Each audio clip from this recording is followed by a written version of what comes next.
ya, itu memiliki militansi spiritual. Apa militansi spiritual? Salah satunya yaitu hatinya bergetar ketika disebut asma Allah. Ya, hatinya bergetar ketika disebut asma Allah. Berarti eh, apa namanya? Ma'rifatullah, pengenalannya kepada Allah sempurna. Ya. Maka kalau orang sholat, orang tilawah gitu ya, atau dia berzikir tidak menikmati apa yang dilakukan gitu ya, maka harus diperbaiki kembali niat dan pemahaman terhadap apa yang dilakukan. Karena pemahaman ini berbanding lurus dengan perilaku, sifat dan seterusnya. Ya. Jadi dia bergetar ya. Alladzina idza dzukirallahu wajilat qulubuhum. Ya, hati mereka bergetar ketika disebut asma Allah. Jadi punya kepekaan spiritual ya. Kita kalau Allahu Akbar merasakan getaran itu enggak? Ya, bahkan ketika kita sholawat Allahumma sholli ala sayyidina Muhammad terus kita baca, menikmati enggak apa yang kita sebut tersebut ya. Nah, ini sangat berpengaruh ya terhadap semua perilaku kita. Itu karakter yang pertama. Ya, jadi militansi spiritual ini luar biasa. Yang kedua, tangguh dalam menghadapi tantangan. Itu al-mukhbitin, orang yang melakukan kurban. Tangguh dalam menaklukkan tantangan, menghadapi ujian, menghadapi kesulitan. Kita kan hidup ini tidak selamanya senang, gitu ya. Pasti di antara senang kita mengalami posisi sulit. Nah, apakah di posisi sulit itu kita bisa istiqomah dengan pengabdian kita kepada Allah Subhanahu wa taala? Ya. Nah, ini teruji ketika kita menghadapi kesulitan. Ya. Kemudian yang ketiga adalah penyebar perdamaian. Itu al-mukhbitin, itu senantiasa menyebarkan perdamaian. Ya, artinya apa? Memberikan kebaikan, senantiasa mampu melakukan kebaikan terhadap orang yang berada di sekitarnya. Yakinlah kebaikan yang kita lakukan ya, itu akan kembali kepada diri kita. Innallaha yuhibbul muhsinin. Allah mencintai orang-orang yang berbuat baik. Jadi dengan prinsip bahwasanya ketika dia melakukan kebaikan yang diuntungkan adalah dia, ketika dia melakukan kebaikan, kebaikan itu kembali kepada dia, maka dia akan menikmati kebaikan yang dilakukan sekalipun kebaikan itu tidak dibalas, tidak direspon oleh orang yang kita lakukan kebaikan. Ya. Jadi senantiasa memberikan kemanfaatan ya kepada lingkungan di mana dia berada. Ya, jadi kita makhluk sosial, nggak individual. Karakter yang keempat adalah gemar berbagi. Nah, makanya ini nanti kita akan membahas terkait tentang temanya gemar berbagi. Ya, karakter al-mukhbitin yang keempat gemar berbagi. Ya, jadi untuk mewujudkan soliditas sosial, kesejahteraan sosial, keadilan sosial, ya, dengan gemar berbagi, ya. Nah, ketika kita berbagi kepada orang, pada dasarnya kita sedang membangun rumah di surga. Kan sebenarnya ketika orang itu, kata Rasulullah, salah satunya memberi makan kepada orang, sholat di malam hari, menebarkan salam dan melakukan silaturahim, maka dia akan masuk ke dalam surga dengan selamat. Ya, menebarkan salam, ya, gemar berbagi, ya, memberikan makan kepada orang, itu tadi ya gemar berbagi, kemudian sholat malam di saat orang lain tidur, kemudian menyambung silaturahim, maka Allah akan memasukkan dia ke dalam surga dengan selamat. Ya.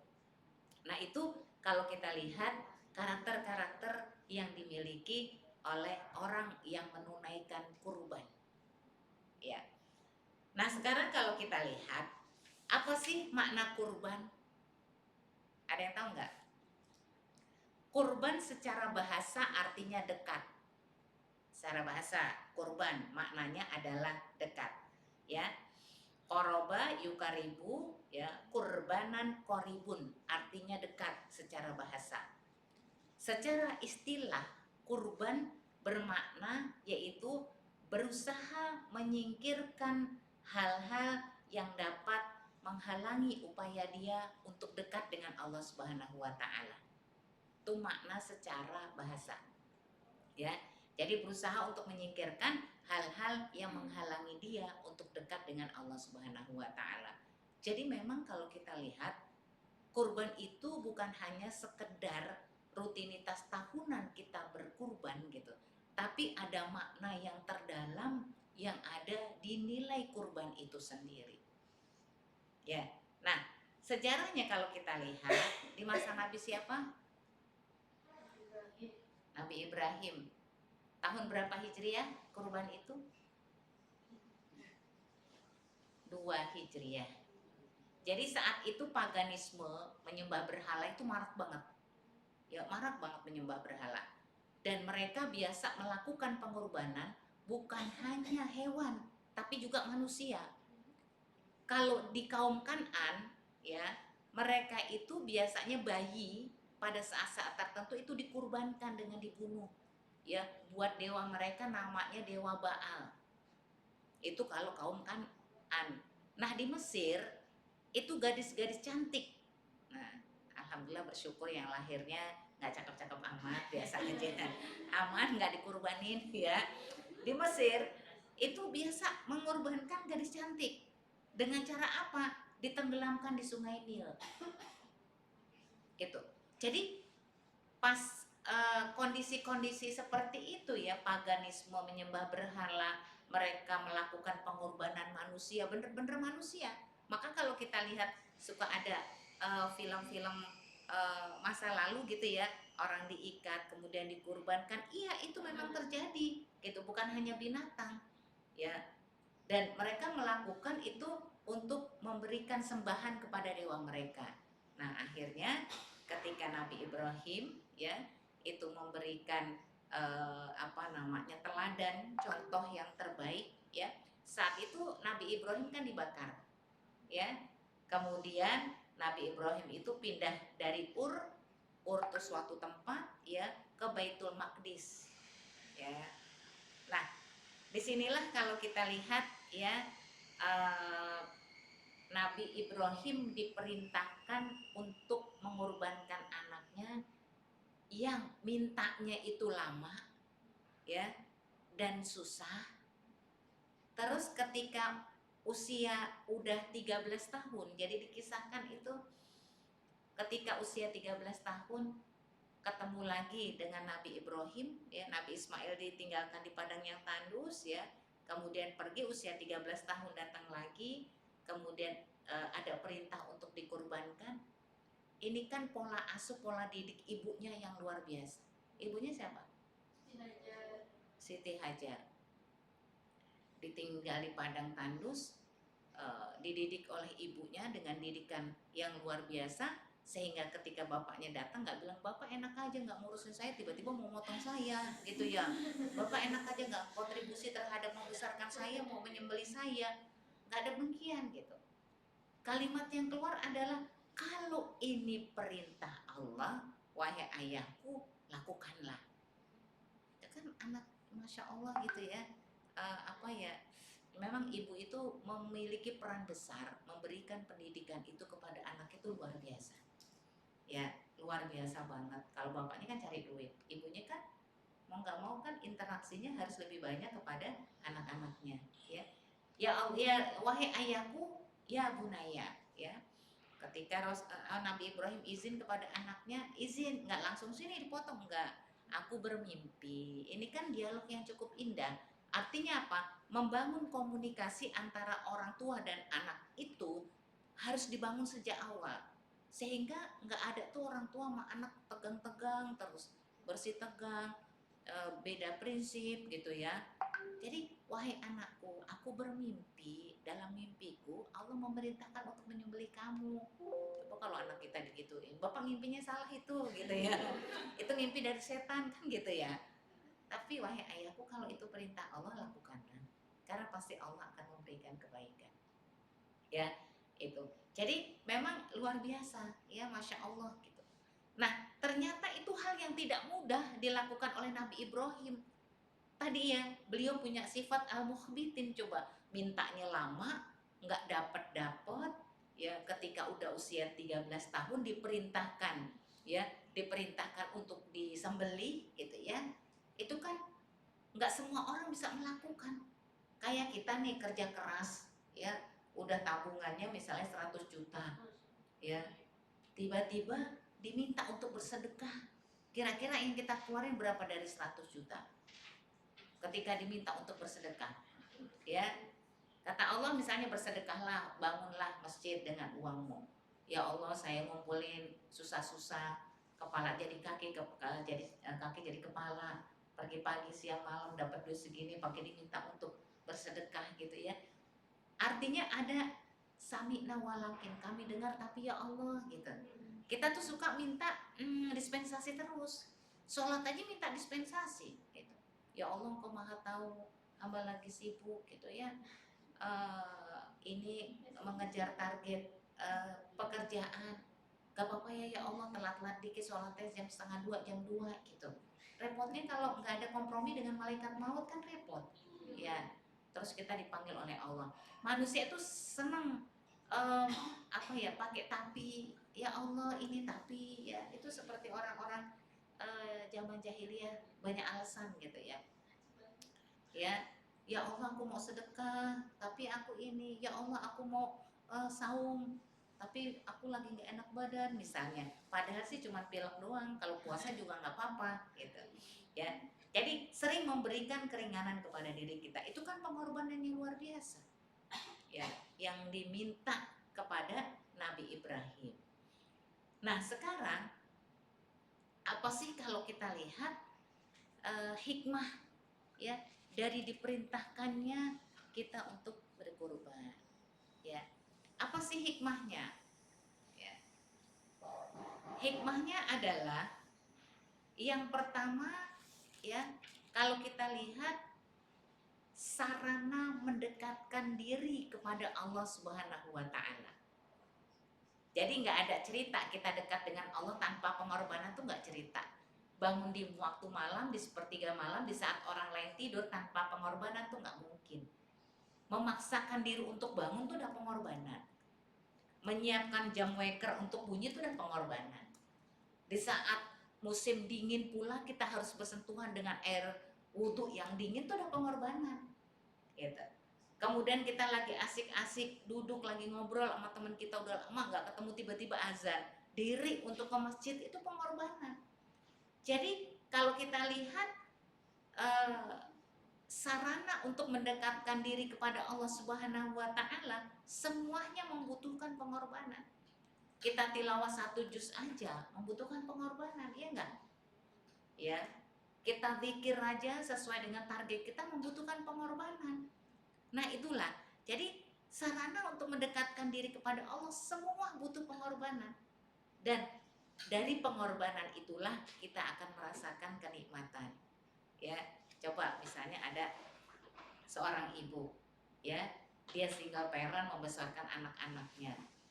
Itu kan berkorban sampai anak-anaknya sukses dengan pendidikannya, pendidikan dunia dan akhiratnya tuh sukses. Apa yang dirasakan ibu itu? Pasti kebahagiaan.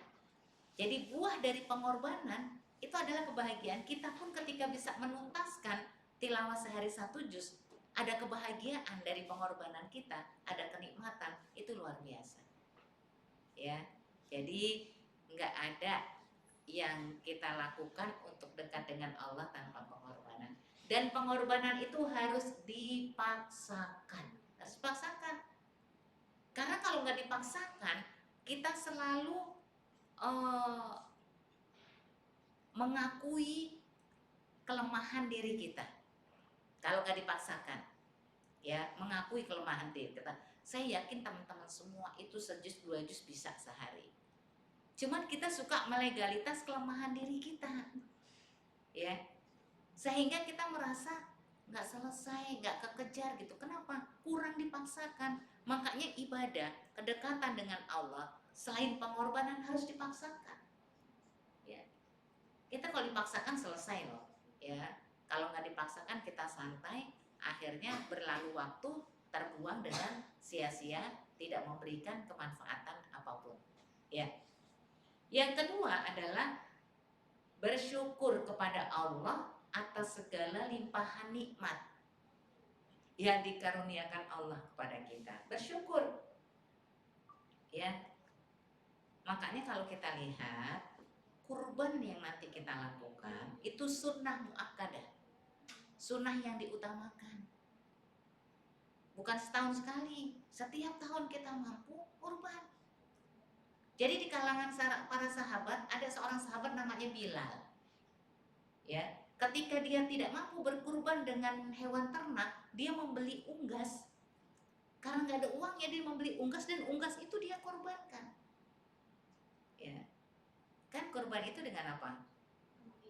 Unta, sapi. Kalau di India di sweeping tuh sapi, ya, ya karena Tuhan mereka, ya, unta, sapi, kerbau, kambing, domba. Unta yang usianya 5 atau 6 tahun, 5 sampai 6 tahun. Sapi, kerbau yang usianya 2 tahun. Ya, kambing antara 1 sampai 2 tahun. Domba itu 6 bulan. Ya. Ada kriteria tertentu. Nah, kalau kita lihat kita tuh tiap tahun karena pasti kita ada. Ada seorang nenek hidup sebatang kara seorang diri. Dia hidupnya itu jadi pemulung gitu.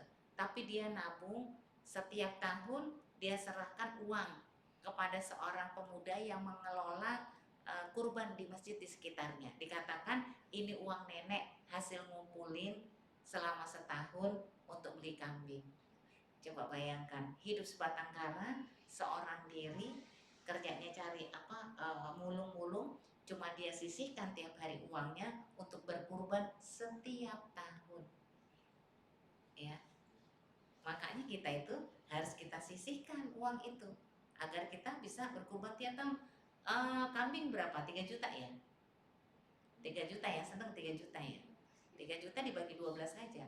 Maka di daerah Jawa mana itu ya, yang masyarakatnya itu melakukan tabungan kurban, sehingga saat itu mereka rata-rata sudah berkurban semua tiap tahun sampai berlimpah, kemudian diberikan kepada kampung sebelah. Ya. Masalahnya ada kemauan atau tidak. Nah, ini kan salah satu bentuk rasa syukur kepada Allah Subhanahu wa taala atas segala karunia nikmat yang sudah diberikan. Nikmat yang diberikan Allah ini banyak. Kurban segitu aja kok nggak bisa dilakukan.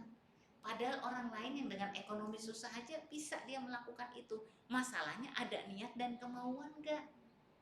Itu ada niat nggak tuh dan kemauan untuk melakukan itu? Ya, jadi bersyukur luar biasa ya. Makanya prinsip syukur itu kan mengerti bahwasanya nikmat itu dari Allah, ya. Kemudian menggunakan nikmat itu di jalan Allah, menyebut nikmat itu, ia menyebut-nyebut sebagai karunia dari Allah dan tidak menggunakan nikmat itu untuk melakukan kemaksiatan kepada Allah Subhanahu wa taala. Ya. Kemudian yang ketiga adalah dalam rangka menghidupkan sunnah syariah Nabi Ibrahim alaihissalam. Ya, yang patuh dan tegar dengan perintah Allah. Ya, jadi menghidupkan sunnah. Ya, jadi ada napak tilas sejarah. Makanya kalau kita lihat napak tilas sejarah itu kan diabadikan dalam ritual haji dan umroh, dari mulai sa'i, tahallul, ya kan? Itu kan memotong hewan kurban ketika tahallul. Kemudian antara Safa dan Marwah itu kan ketika Siti Hajar mencari air, itu antara Safa dan Marwah 7 kali balik. Jadi memang kalau kita lihat napak tilasnya itu sampai diabadikan dalam bentuk ibadah, ya, ibadah haji, ya, yang merupakan bagian dari rukun Islam yang ke Yang kelima, ya. Jadi dan ketika kita menghidupkan sunnah, maka pahala ngalir buat kita menghidupkan sunnah itu. Kemudian yang selanjutnya adalah mengikis sifat tamak. Manusia itu sifatnya tamak. Nggak punya duit pengen sedekah, punya duit pelit, ya kan? Tamak, ya. Waktu lagi susah gitu ya, berangan-angan jadi orang berada sehingga bisa maksimal. Ketika udah kaya udah lupa dengan janji-janjinya, ya. Sama seperti orang janji kampanye, ya. Ketika lagi perlu sampai belusukan-belusukan, ketika udah naik udah melupakan orang yang berada di bawahnya. Jadi mengikis sifat tamak. Tamak itu apa? Rakus, ya. Dan mewujudkan sifat murah hati, ya, mau membelanjakan hartanya di jalan Allah. Tamak itu rakus. Kalau tamak kepada manusia, cari muka. Jadi untuk dipuji, ya, dengan atasan, itu bisa disebut tamak juga itu. Tamak kepada manusia. Tamak terhadap harta, tidak merasa puas dengan apa yang sudah diberikan oleh Allah Subhanahu wa taala, selalu merasa kurang. Itu tamak, ya. Dan sifat manusia itu kan materialis, apalagi perempuan. Iya enggak? Perempuan materialis enggak? Ngaku enggak? Iya, ya. Tapi materialis kita masih dalam batas wajar. Enggak ada perempuan enggak dikasih uang belanja enggak marah, enggak ada. Pasti enggak dikasih uang belanja marah. Kurang aja marah, apalagi enggak dikasih. Ya, belum buat skincare-nya, belum buat yang lain gitu ya. Sifat manusia materialis, tapi bagaimana kita bisa mengendalikan sifat materialis itu gitu. Nah, tamak itu mengakibatkan orang yang tamak itu dia tolak ukurnya itu hanya materi di dalam hidup. Bagaimana aku menjadi kaya, bagaimana aku mendapatkan semua, bagaimana aku mencapai target-target dunia, sampai dia menghalalkan segala cara untuk mendapatkan itu tamak. Dan orang yang tamak tidak pernah puas, ya, terus tidak akan melakukan itu. Kalau di Al-Quran dikatakan sampai tanah itu membekam mulutnya, masuk ke mulutnya, mati, baru selesai dia dari ketamakannya.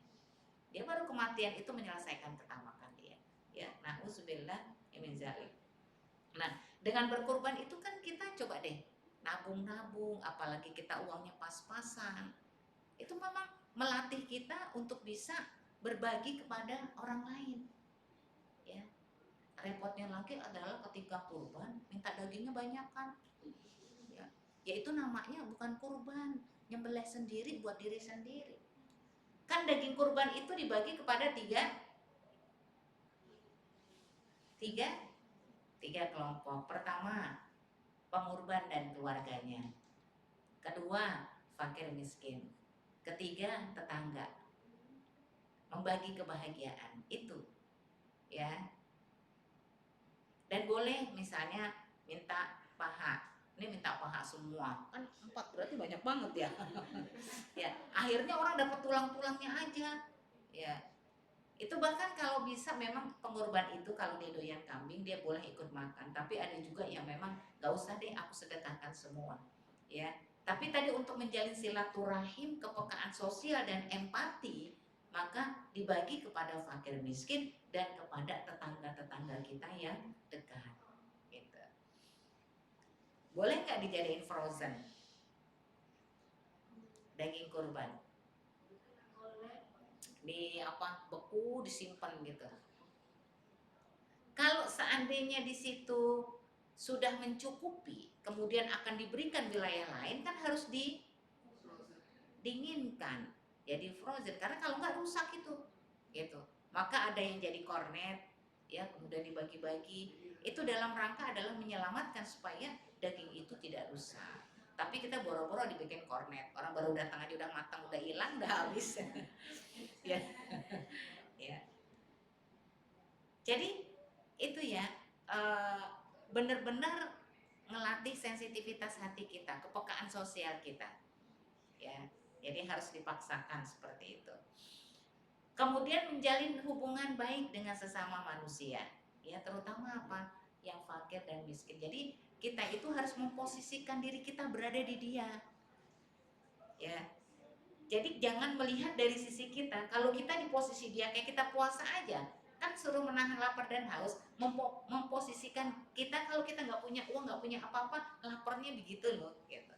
Kurban juga gitu, kita memposisikan diri kita ya dalam kondisi seperti orang fakir dan miskin. Itu mereka sangat-sangat membutuhkan.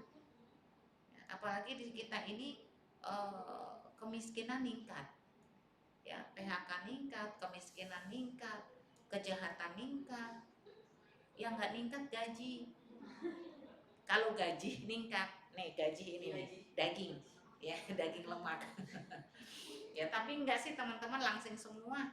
Ya itu karena pekerja keras ya, banting tulang, banting daging, jadi nggak ada dagingnya udah dibanting-banting. Ya, jadi menjalin hubungan kasih sayang. Ya, kita mungkin kesibukan kita bekerja, kita nggak pernah nanggak. Nah inilah kesempatan kita berempati dengan tetangga kita yang kondisinya susah. Jadi sekali-kali kita datang di wilayah kita kasih hewan kurban di situ, ya. Kemudian kita melihat bagaimana mereka bahagianya, bagaimana mereka senangnya mendapatkan kurban, ya daging kurban, luar biasa. Jadi itu melatih, ya, melatih membangun jiwa kasih sayang kita kepada orang di sekitar kita. Yang selanjutnya adalah sebagai mediator untuk mewujudkan persahabatan. Tuh yang musuhan-musuhan kalau dikasih daging hewan kurban nggak jadi musuhan. Makanya kalau bagi, kalau ama musuh dibagi, jangan nggak dibagi. Ketika tetangga kita tidak baik, kita bagi. Dengan dibagi, dia akan berbuat baik. Jadi mediator ya untuk terjalinnya persahabatan yang mungkin udah goyang. Ya. Kan namanya tetangga kita kan ada yang unik, ya, ada yang spesial, ada yang biasa aja, standarnya kan beda-beda, ya. Maka kita orang yang sudah paham, kita harus memulai untuk melakukan kebaikan. Jangan sampai kita sama membalas keburukan seperti keburukan yang dia lakukan kepada kita. Makanya hidup itu harus dibikin enak, ya.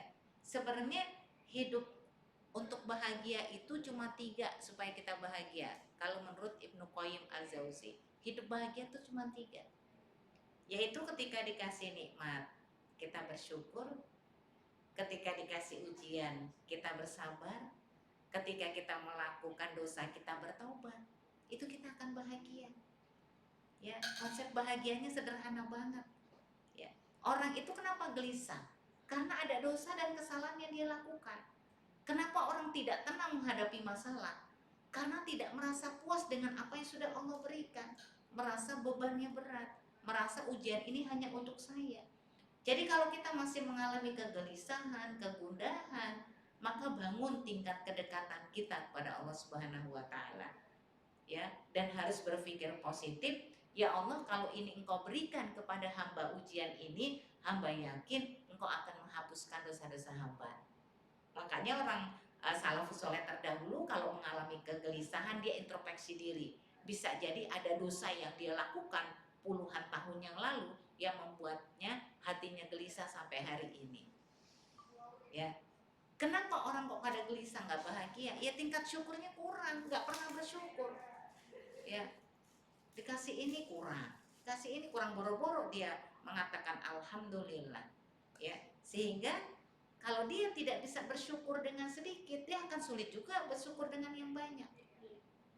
Makanya kan kita dalam kondisi apapun, alhamdulillah ya Allah. Gaji banyak, alhamdulillah.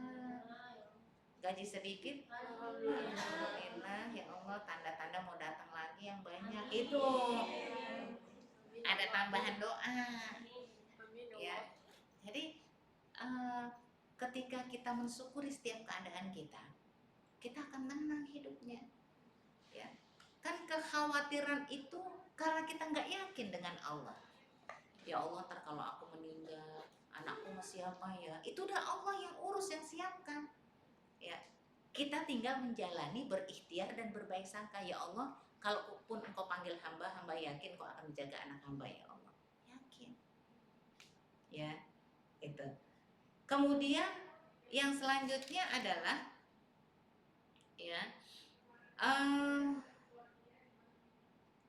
memperbaiki, ya, memperbaiki, ikut dalam meningkatkan, memperbaiki gizi di tengah-tengah masyarakat kita.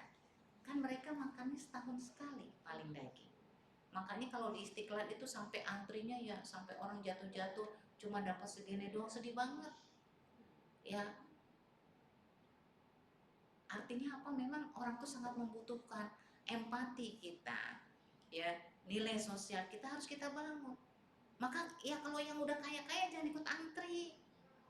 Ini sembako buat orang susah antri, gas buat orang susah antri, padahal dia mampu. Jadi ini kan kita nggak empati dengan orang yang susah. Kalau itu bukan hak kita, jangan kita ambil. Hisapnya berat buat kita. Jadi kalau ada misalnya ini ada apa sih namanya, bantuan dari pemerintah. Kalau memang kita fakir miskin ambil, kalau enggak jangan. Itu hak orang lain. Ini ngambil bantuan bansos, gelangnya banyak, sini kanan kiri, ya, mukanya glowing gitu ya. Kan dia mengambil hak orang lain.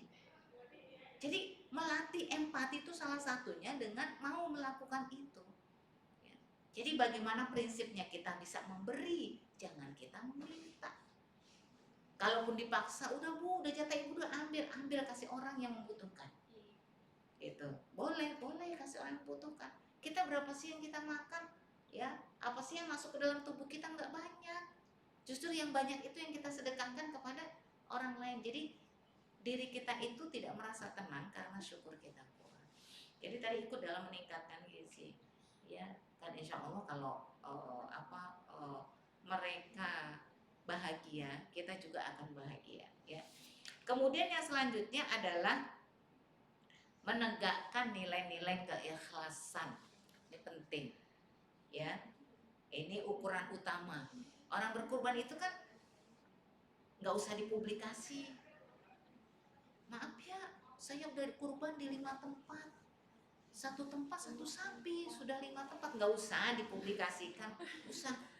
Apalagi kalau gini, bu kurban dong, udah di kampung saya 1, di kampung suami saya 1, ya di daerah tempat tinggal anak saya 1, nggak usah. Kalau memang kita sudah selesai ngasih ke yang lain, ada yang minta ibu kurban dong gitu, ini sedekah aja ya, mungkin buat beli plastiknya gitu. Insya Allah saya sudah, udah nggak usah disebutin 5 sapi 7 kerbau, nggak usah, ya, ya. Apalagi nanti ada respon dari orang, bu masa daging yang ibu bagi nggak ada dagingnya, tulang semua. Nah itu nguji keikhlasan kita. Kita jangan gini, ya saya kan nggak tahu, saya juga kan minta orang motong bagi gitu ya. Itu diuji keikhlasan kita, dalam hati tahu gitu gue nggak bagi lo gitu ya, dibagi malahan dia merespon dengan tidak baik. Nah itu kan menguji banget keikhlasan kita. Jadi dari awal tuh udah kita kuatkan diri kita agar apa yang sudah kita kurbankan nggak usah disebut-sebut. Pun demikian ketika kita sudah berkorban tenaga, pikiran, harta kepada orang di sekitar kita, nggak usah kita ungkit-ungkit, nggak usah kita sebut-sebut. Jadikanlah itu sarana pahala untuk kita masuk ke dalam surganya. Udah nggak usah disebut. Ya, ada yang kalau nggak disebut marah, sumbangannya kalau nggak ditulis marah. Ini kok nggak ada, saya kan ngasih 5 juta, kok nggak ditulis gitu ya. Ya, ketika dikit aja nggak mau ditulis. Jangan tulis ya, saya cuma 100.000, nggak usah tulis hamba Allah. Tapi ketika 5 juta, tulis Bu Titin gitu ya. Karena sumbangannya gede, tulis Bu Titin 5 juta. Ketika 100.000 nggak usah, tulis hamba Allah. Menguji keikhlasan kita terhadap apa yang kita lakukan. Nah, karena kita ini makhluk sosial gitu, maka pentingnya kita memperhatikan kehidupan sosial kita, bahwasanya di sekitar kita banyak loh orang-orang yang susah. Kita masih bisa bekerja, alhamdulillah. Orang di sekeliling kita tuh susah. Ya, kadang mereka buat makan aja kadang ada, kadang enggak. Gitu ya. Nah, oleh karena itu kita pun harus melihat perspektif, harus melihat melalui perspektif mereka agar kita makin bisa dekat dengan Allah Subhanahu wa taala. Dan kita juga menciptakan suasana kesenjangan sosial.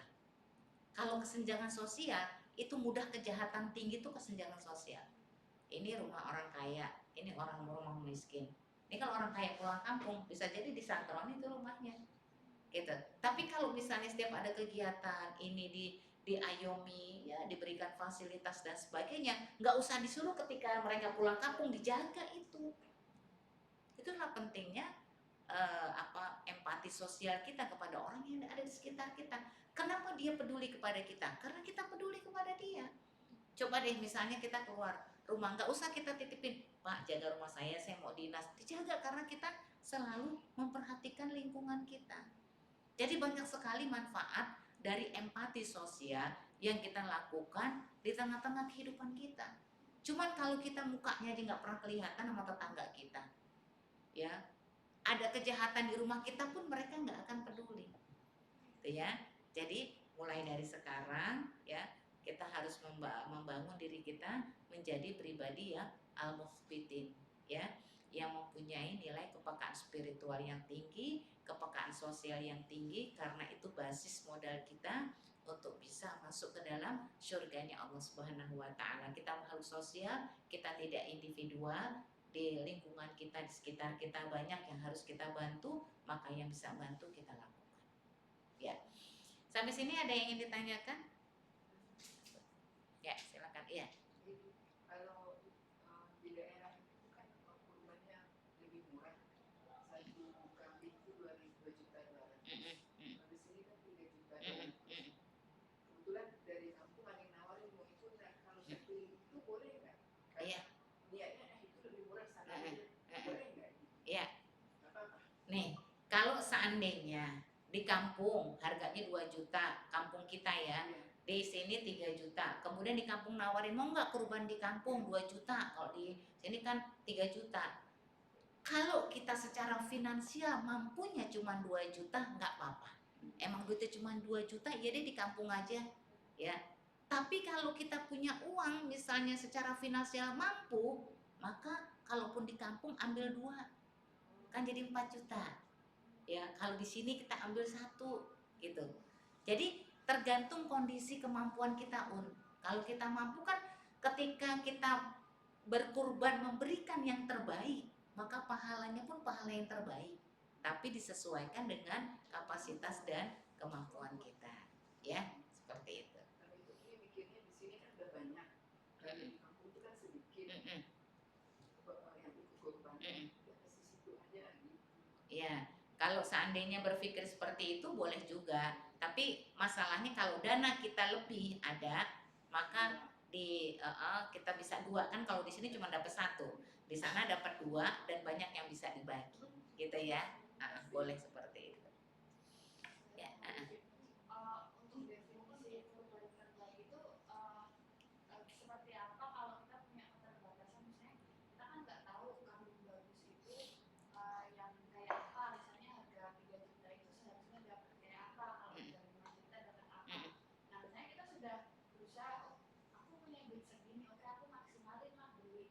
Nah ketika kita bawa tuh mungkin tetangga kita komentarin, kamu kambing 5 juta sama sih kayak kambing aku yang 3 jutaan.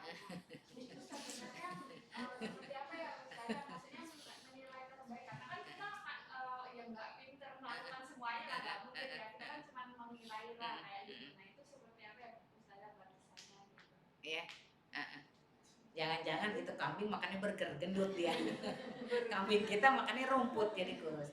Jadi gini, kan biasanya Mbak Dina itu kan ada kambing tipe A berat sekian, kambing tipe B berat sekian, kambing tipe C berat sekian.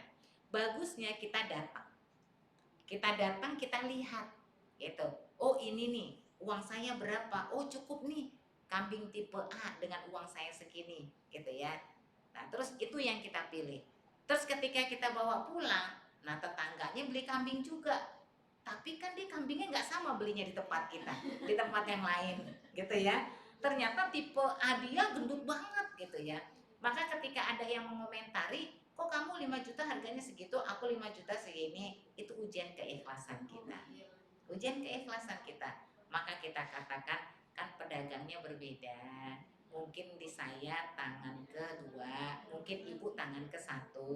Jadi mungkin harganya berbeda. Jangan sampai kita juga nanti kita seuzon sama pedagangnya. Oh, dia bohong nih dengan saya. Gitu. Kan kita kalau beli itu kan harus transaksi, harus lihat barangnya kan. Gitu. Jadi itu ujian keikhlasan kita, maka kita katakan untuk menenangkan, mungkin saya penjualnya itu orang kedua, kalau ibu mungkin orang pertama, jadi harganya bisa lebih murah ya. Nah, yang terbaik sesuai dengan yang kita miliki, harta yang kita miliki. Kita mampunya segitu, itulah yang terbaik. Bisa jadi terbaik mereka tuh jajarannya tuh beda. Kalau nenek yang tadi, dia mungkin cuma bisa nabungnya 2,5 juta, bagi dia sudah terbaik. Ya, bagi Mbak Dina mungkin karena uangnya berlebih, 5 juta itu yang terbaik gitu. Jadi berdasarkan kondisi kemampuan masing-masing. Ya, jadi kalau kita terbaiknya kita segini, maka akan berbanding lurus dengan balasan yang diberikan Allah Subhanahu wa taala. Ya, dan tadi ada kriterianya, nggak boleh cacat, nggak boleh buta, kan gitu ya. Nggak boleh kurus ya. Kalau tanduk masih patah karena mereka berantem masih dimungkinkan karena itu bukan bagian dari yang ini. Tapi kalau lahir kambing itu udah buta, udah cacat, udah nggak boleh. Ya, kurus juga nggak boleh. Nah, repotnya kalau duitnya cuma 2 juta dapat kambing kurus, ya kan? Itu kan tidak bermaksud kita itu membeli yang kurus, tapi memang ada dananya cuma 2 juta gitu, ya. Dan bagi dia itu sudah terbaik, ya. Nah, itu ujian keikhlasan tadi. Kalau itu saja kalau misalnya kita misalnya korbannya agak mahal nih, nah itu lebih kita beli dua atau beli langsung bagus gitu satu tapi langsung bagus. Oh iya, kita lihat di daerah kita mau ngasih hewan kurban, kita mau ngasih ke situ nih, ya. Ternyata baru ada 2 kambing yang ngasih, sementara warga yang mau dibagi yang susah tuh banyak, ya. Maka oh ya deh, berarti mendingan beli 2 biar agak banyak, biar yang dibagi rata, gitu, ya. Sebenarnya lebih dari itu boleh, misalnya Mbak Dina beli sapi gitu, boleh walaupun sapi kudunya bertujuh, ini satu Mbak Dina aja boleh. Nanti dia di menteng dalam 3 sapi. Ya, boleh. Iya, diaminkan nih hari Jumat. Jadi boleh Mbak Dina, mau boleh 2, boleh mungkin sapi gitu ya, sendiri, walaupun itu bertujuh ketika mampu itu monggo nggak apa-apa. Jadi kita melihat situasi keterbutuhan di lingkungan kita juga. Dan bagusnya memang motong sendiri, tapi kan kita perempuan ya. Nah, kita menyaksikan Rabbana taqabbal minna innaka antas samiul alim. Ya Allah, terimalah korban kami, Engkau Maha mendengar lagi Maha mengetahui. Ya, nanti kita menyaksikan, ya sudah. Tapi kalau nggak tega gimana? Ya jangan dipaksa, daripada kita pingsan nyusahin menjaga, ya kan? Ya minimal kita tahu kambing kita, ya. Kasiannya kambingnya itu dikasih nama atas nama kita ya. Ya, ya, keluarga ini. Jadi sunnah. Nah, terus yang kurban 10 sebelum kurbannya disembelih tidak memotong kuku, bukan harus ya, tapi disunnahkan. Jangan gini, jangan potong kuku, jangan potong rambut, bukan jangan, disunnahkan tidak memotong kuku, tidak memangkas rambut sampai hewan itu dikurbankan, disunnahkan ya. Nah,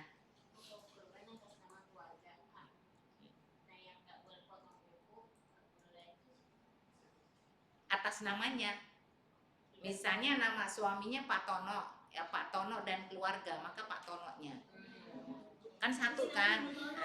Nah, tapi kalau seandainya sapi kan 7 orang, nah 7 itu atas nama Pak Tono, nah itu 7-7-nya jangan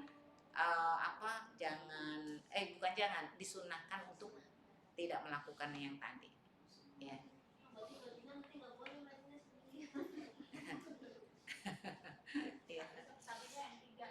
Mbak Dina itu kalau 2 kambing kedikitan, mau 1 sapi, tapi malu mau ngomong 1 sapi malu, ya. Jadi nyebutin 2. Ya silakan. Kalau misalnya kurban tapi mengatasnamakan keluarga yang sudah meninggal Iya.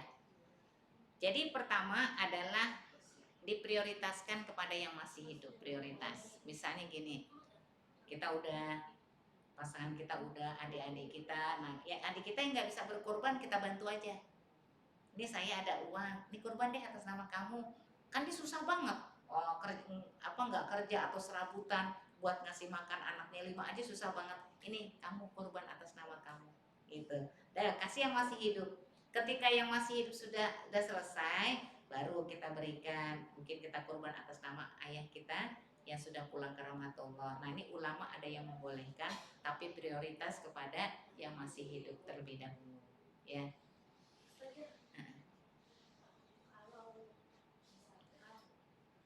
misalkan mau berkorban nih, tapi Minum dulu, kasih air apa?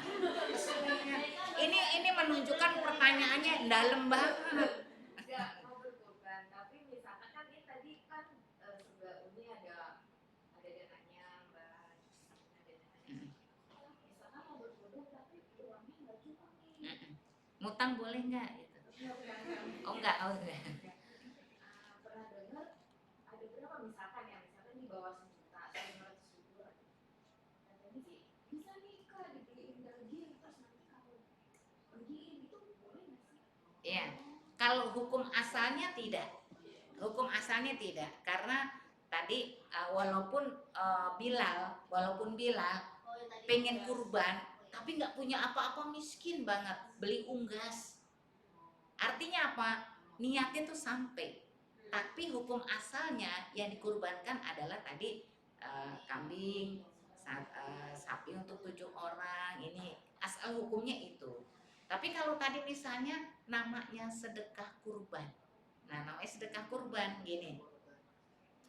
Ini ada di daerah kita ada masjid, ya. Terus kita punya dia cuma 1 juta. Ini sedekah kurban saya, mungkin bisa buat beli plastiknya, bisa buat bayar penjaganya. Saya nggak bisa buat kurban nih karena memang uangnya kurang gitu ya. Ini deh, itu niatnya tuh udah sampai. Kalau kita tuh pengen banget berkurban tapi duitnya cuma 1 juta gitu, namanya sedekah kurban, ya. Ini buat bayar penjaga deh gitu, atau mungkin ini buat bersihin masjidnya, buat beli plastiknya, misal buat tambahan itu, ya. Maksudnya unggas tuh unggas yang hidup ya? Masih Unggas itu kan berarti bukan hewan ternak.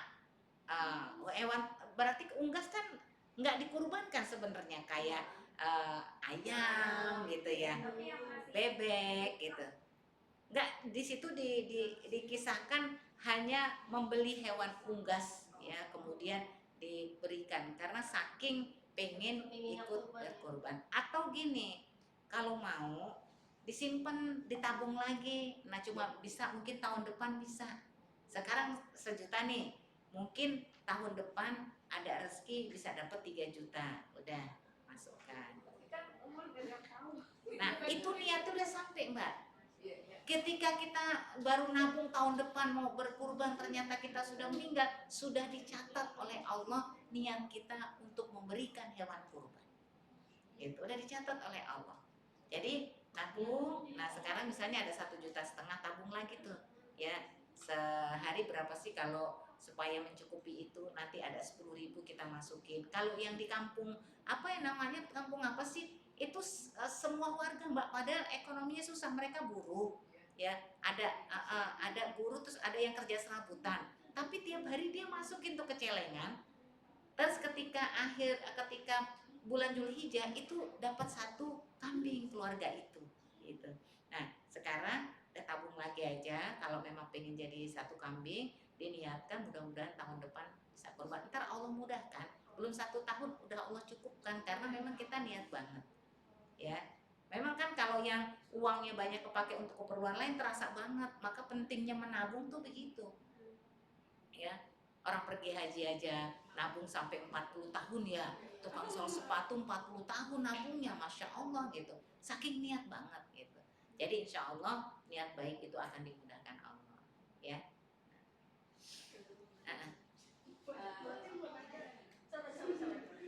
Terkait yang tadi saya sampaikan, misalkan kita melakukan kurban itu salah satunya menebar kebaikan, dan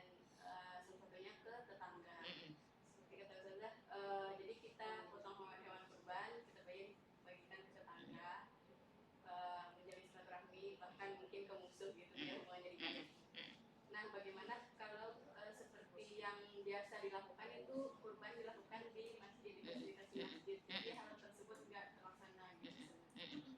Itu bagaimana aspek tentang menjalin silaturahmi itu? Iya, biasanya memang ngasih ke masjid. Nanti dia itu akan mencatat di lingkungan kita yang harus dapat siapa, ya. Itu tadi prioritas, ya, prioritas fakir miskin. Tapi orang kaya boleh nggak? Boleh dapat gitu. Nah, itu pasti akan tercatat. Kita ngasih ke masjid dekat rumah misalnya. Nah, itu akan apa? Nanti dia tuh akan mencatat siapa yang berhak untuk mendapatkan. Kenapa? Kalau orang yang masuk kutukan Allah gimana? Kenapa? Orang masuk kutukan Allah. berarti yang beda agama ya. Itu nggak ada ketentuan. Boleh kepada orang yang bukan kepada muslim juga boleh hewan kurban itu diberikan, gitu ya, untuk membangun nilai sosial, ya. Tapi tadi ada prioritas kan, prioritasnya kan tadi pengurban dan keluarga, fakir miskin, tetangga, gitu, ya. Atau boleh ada orang gini, saya kurban ya, nanti saya minta 10 bungkus ya, misalnya nih kambing kita jadinya misalnya 30 bungkus misal, saya boleh nggak minta 10 buat tetangga kanan kiri saya. Nah, mintanya pakai ukuran juga.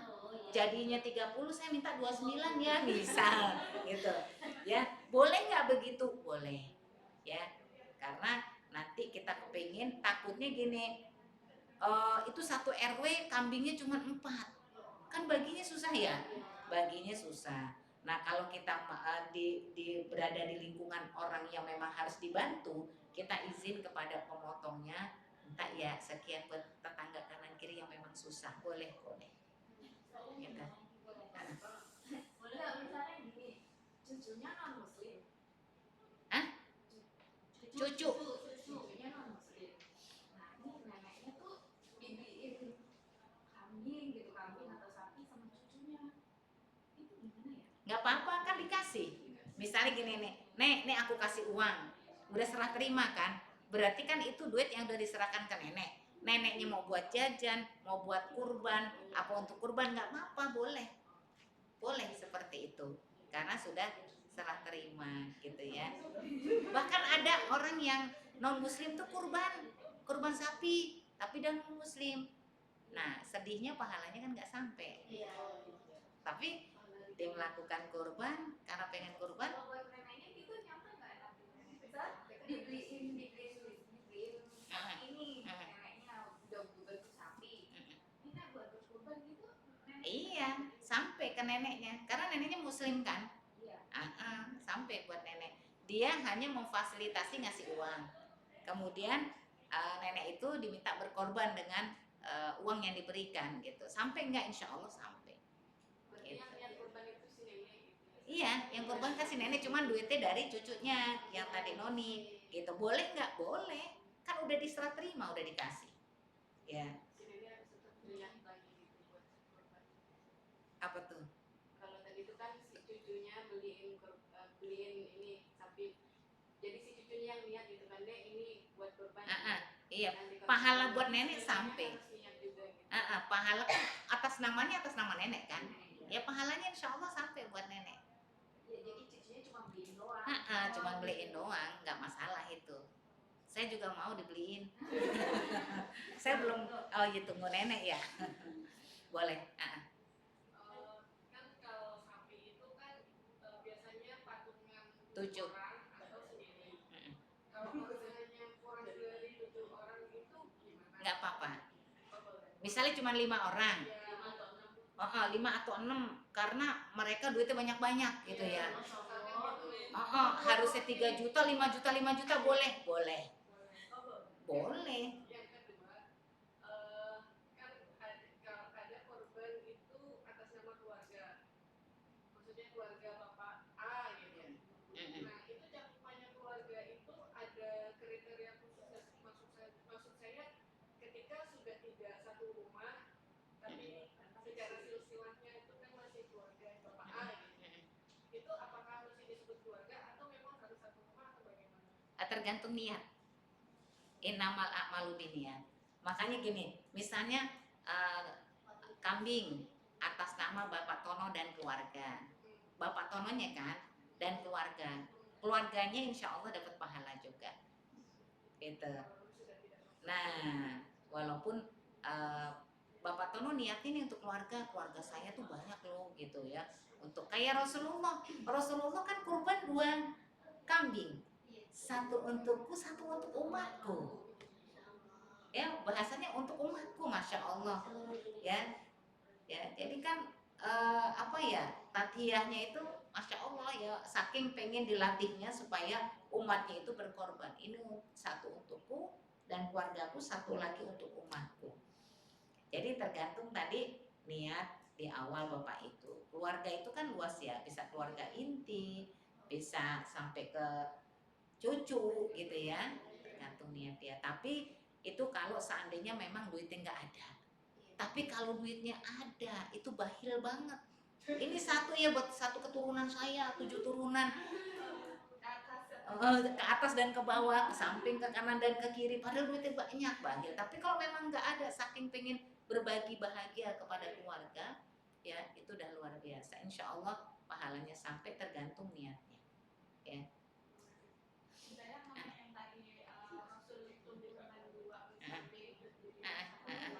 Nah kalau case-nya tuh mungkin kita udah sering kurban, tapi tahun ini udah biar kakak saya. Nah itu kita dapat pahala kurban atau enggak ya Ustaz? Ya. Sama seperti kita sedekah. Nih sedekah saya niatkan untuk ibu masih hidup, untuk ibu dapat pahala, saya dapat pahala. Nih kayak tadi kita udah korban nih, anak kita udah, ibu bapak udah, adik beberapa udah, 1 nih belum karena susah, ini duit buat kamu, udah kurban gitu. Dapat pahala nggak yang ngasih? Dapat. Kalau tadi cucu nggak dapat, kenapa? Karena beda keyakinan. Nah itu dapat, kitanya dapat, si kakak kita dapat. Itulah luasnya kebaikan yang akan diberikan Allah Subhanahu wa taala.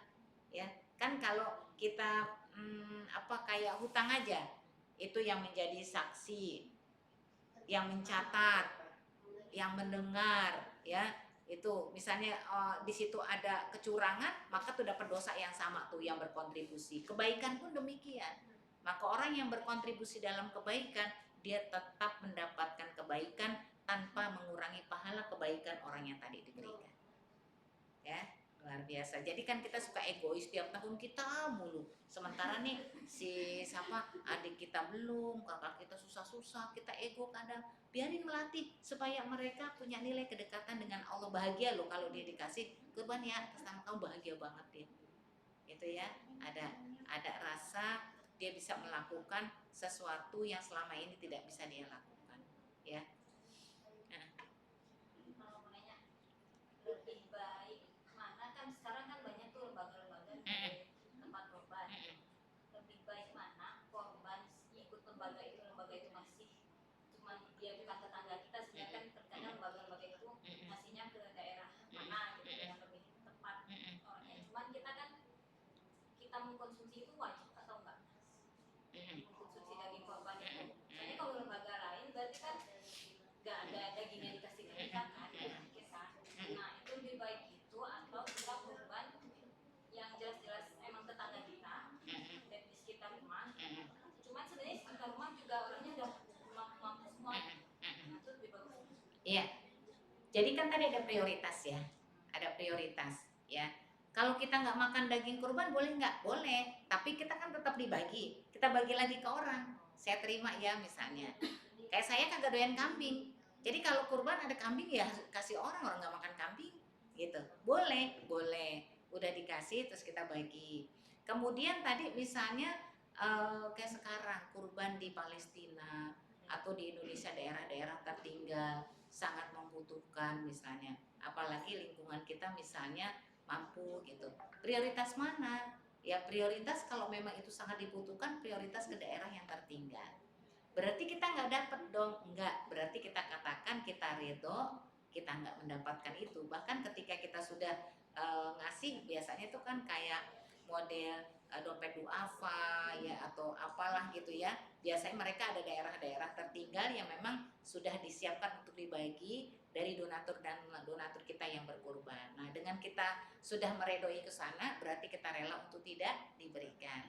Dan biasanya memang prioritas kepada daerah-daerah seperti itu.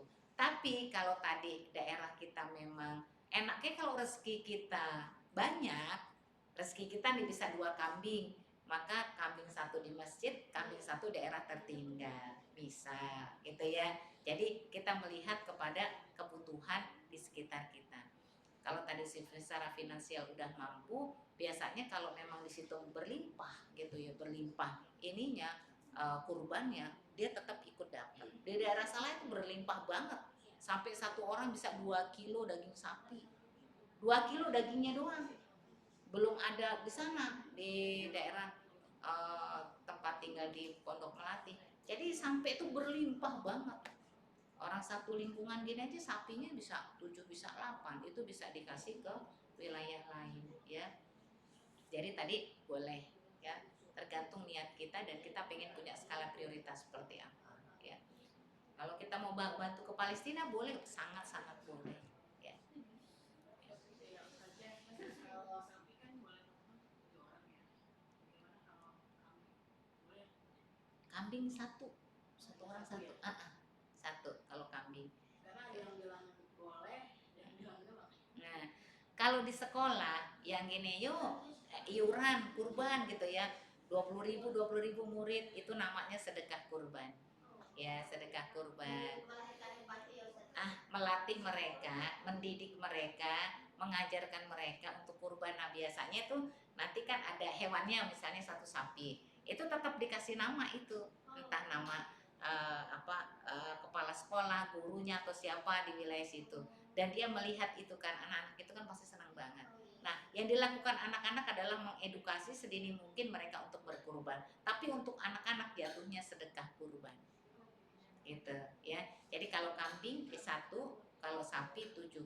Kalau sapi cuma 5 atau cuma 4 boleh. Itu tadi nilai maksimal 7.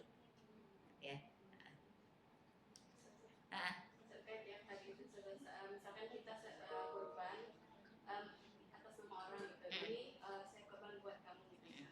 Nah, kita tuh dapatnya pahala kurban juga atau karena kita sedekah ke dia kurban? Iya. Itu insya Allah pahalanya sama seperti kita berkurban. Ya, sama. Ya, kalaupun kita sedekah ke masjid, pahalanya buat ibu kita, ya pahala yang kita dapat sedekah. Kalau kita berkurban, maka pahala yang kita dapat pahala kurban kita. Jadi luar biasa, makanya tuh Masya Allah gitu. Allah tidak tidur, Allah tuh melihat apa yang kita lakukan. Jadi jangan khawatir, tetap kita mendapatkan pahala seperti hanya yang dia dapatkan. Ya. Terus kita harus kasih tahu orang ini nggak saja kalau misalkan kita kurban atas nama mungkin saudara atau kasih tahu ya. Kalau perlu dipoto hewannya, kemudian ada kalung namanya atas nama dia. Misalnya dia tinggalnya di kampung, kakak kita kurbankan misalnya di sekitar kita foto, kita kasih tahu, Mas ini ya sudah berkurban atas nama Mas, supaya apa? Membagi kebahagiaan gitu ya, diinformasikan begitu. Dan namanya kan nama dia, nanti yang dikalungkan di kambingnya kan atas nama dia kan. Kita kalau udah pernah kurban, misalkan sekali gitu, kalau kita mengkorbankan orang lain lebih baik atau tetap kita kurban juga? Ya, kalau kita dananya lebih, tiap tahun kita kurban, kemudian kita bisa bantu mengkurbankan orang lain kalau dananya lebih. Tapi kalau dana kita nggak lebih, kita kurban nih. Oh, terus adik kita belum, boleh kita kasih adik kita uang buat kurban. Oh, yang ini belum, nah muter nanti ke kita lagi. Boleh. Nah, setelah semuanya udah nih, kakak-kakak kita, adik kita yang susah udah, kembalikan ke kita lagi. Ya, kembali ke kita lagi kurban. Yang jelas mereka udah. Jadi itulah kita tidak egois. Pahala itu hanya untuk kita saja gitu. Itu membangun empati, salah satunya begitu. Bagaimana kita bisa lapang? Kan itu perlu kelapangan ya. Kita yang punya duit terus kita kasih ke dia, itu kan perlu kelapangan. Dan disitulah empati kita memberikan kepekaan sosial kepada saudara kita. Ya. Berarti kita dahulukan keluarga Ya, betul. Yang masih hidup prioritas yang utama. Ya. Ya, ada hal lain? Ya, udah 1:30 ya. Mohon maaf lahir batin ya teman-teman semua. Ya, semoga Allah izinkan kita tahun ini untuk berkurban, dan mudah-mudahan kurban kita dicatat oleh Allah Subhanahu wa taala sebagai saksi di hadapannya ya. Mohon maaf lahir batin. Wabillahi taufik wal hidayah. Assalamualaikum warahmatullahi wabarakatuh. Waalaikumsalam.